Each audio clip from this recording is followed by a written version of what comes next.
अच्छा भाई, पिछली वीडियो में हमने नल स्पेसेस की डेफिनेशन के बारे में बात की थी। हमने आपको बताया था कि नल स्पेस वगैरह क्या होती है, कैसे होती है, सब स्पेस क्या होती है। और इस वीडियो में हम जरा इसके लिए सॉल्व करके देखेंगे कि इसकी नल स्पेस क्या बनती है।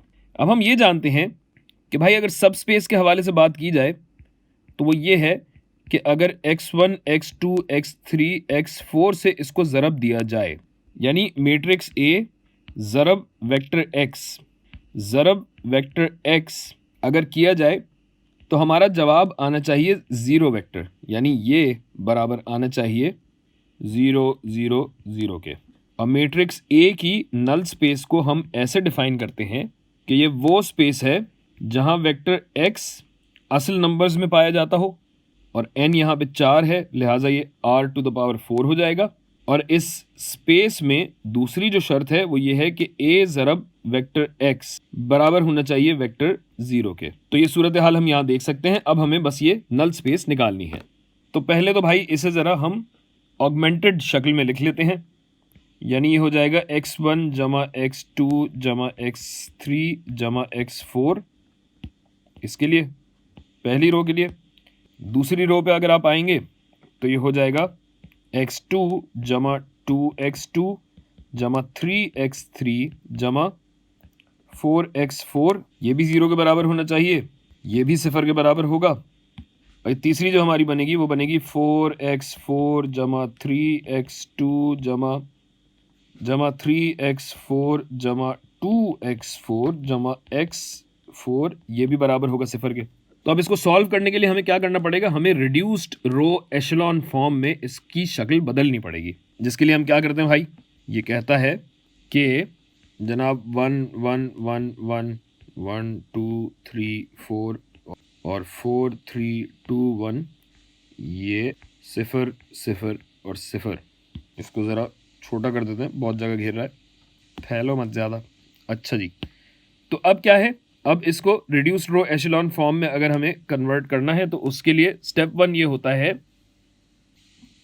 तो भाई इसके लिए हम सबसे पहले क्या करते हैं, पहली रो को वैसे का वैसे ही रहने देते हैं और यहाँ आएगा 0। अच्छा, इस एक को मैं 0 करना चाहता हूँ तो इस रो 2 में से रो 1 मैं निकाल दूंगा, तो मेरी रो 2 हो जाएगी। एक में से एक गया तो 0, एक में से एक गया तो 0, 2 में से एक गया 1, 3 में से एक गया 2 और 4 में से एक गया तो 3 बचा, ये भी बराबर होगा 0। और फिर इस 4 को अब मुझे 0 अगर करना है तो मैं क्या करूँगा कि इसको मैं इससे ज़रब दे के और ये इसमें से निकाल दूंगा, यानी रो 3 को रो 2 से ज़रब दे के रो 3 उसमें से निकालनी है। तो 4 ज़रब 1 माइनस 4 हो जाएगा 0, फिर 4 ज़रब 1 माइनस 3, 4 माइनस 3 होता है 1, 4 ज़रब 1 4, 4 माइनस 2 बचेगा 2, 2 यहाँ आ गया, और 4 ज़रब 1 माइनस 1 ये बना 3, यहाँ भी आएगा 0। ये हो गया भाई।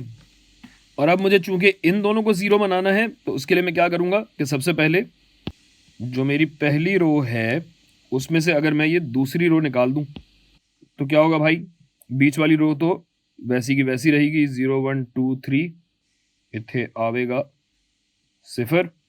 ठीक है भाई, तो पहली रो में से अगर दूसरी रो में निकालूं तो मेरे पास यहाँ क्या बचता है, यहाँ मेरे पास बचता है, एक में से 0 निकाला 1, एक में से 1 निकाला 0, एक में से 2 निकाला -1, एक में से 3 निकाला -2। और इसी तरह इसको 0 करने के लिए इस रो 2 में से रो 3 को अगर मैं निकाल दूं, अच्छा, और फिर इस लास्ट रो के लिए हम क्या करेंगे, रो 3 में से रो 2 निकालेंगे, तो क्या बनेगा रो 2 0 में से 0 निकाला 0, 1 में से 1 निकाला तो 0, और ये 0 और ये 0, ये भी 0 हुआ और यहां भी 0 रहेगा, इतने सारे 0 हो गए।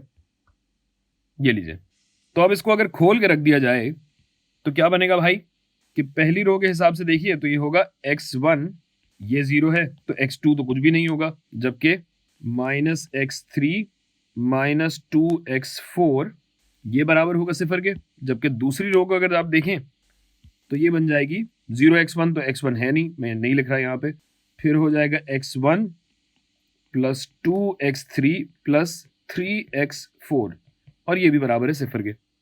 गोया अगर इसकी तसील करूं या तमीज से अगर मैं लिख दूं तो मुझे पता लगता है कि x1 बराबर है x3 जमा 2x4 के, जबकि x2 बराबर है -2x3 -3x4 के, जिसको मैं यूं भी लिख सकता हूं कि अगर मेरे पास ये है x1 x2 x3 और x4, तो यहां पे x3 को अगर मैं कॉमन लूं तो ये तो 1 टाइम्स x3 है, यानी एक यहां आ जाएगा क्योंकि x1 के हवाले से।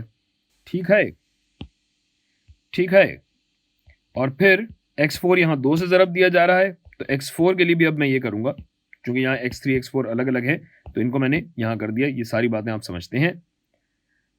तो ये आ जाएगा 2, और फिर अगर दूसरी इक्वेशन को देखा जाए तो x2 बराबर है -2x3 के, यानी यहाँ आएगा -2 और -3x4, तो ये आ जाएगा -3। अच्छा, और अब x3 की बात की जाए तो जाहिर है x3 खुद के तो बराबर है ना, तो 1x3 हो जाएगा, जबकि x4 के बराबर नहीं है ये।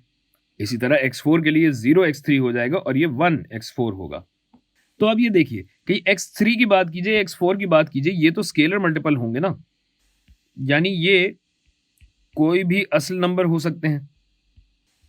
गोया x का साइज वगैरह कुछ भी आप ले लीजिए, यहां पे ये शर्त तो पूरी हो रही है कि a ज़रब वेक्टर x बराबर आएगा 0 वेक्टर के, और ये जो चीज है ये स्पैन कहलाता है।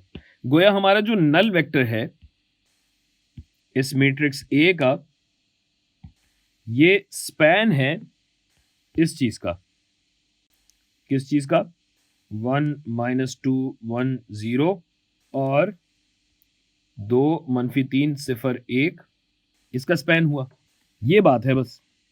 अच्छा, और अगर आप गौर कीजिए कि ये सारी बातें अगर देखी जाएं तो यहां पे हमने दरअसल रिड्यूस्ड रो एशेलॉन फॉर्म, यानी जिसको हम RREF भी कह सकते हैं, ये निकालने के बाद ही हमें पता लगा है ना।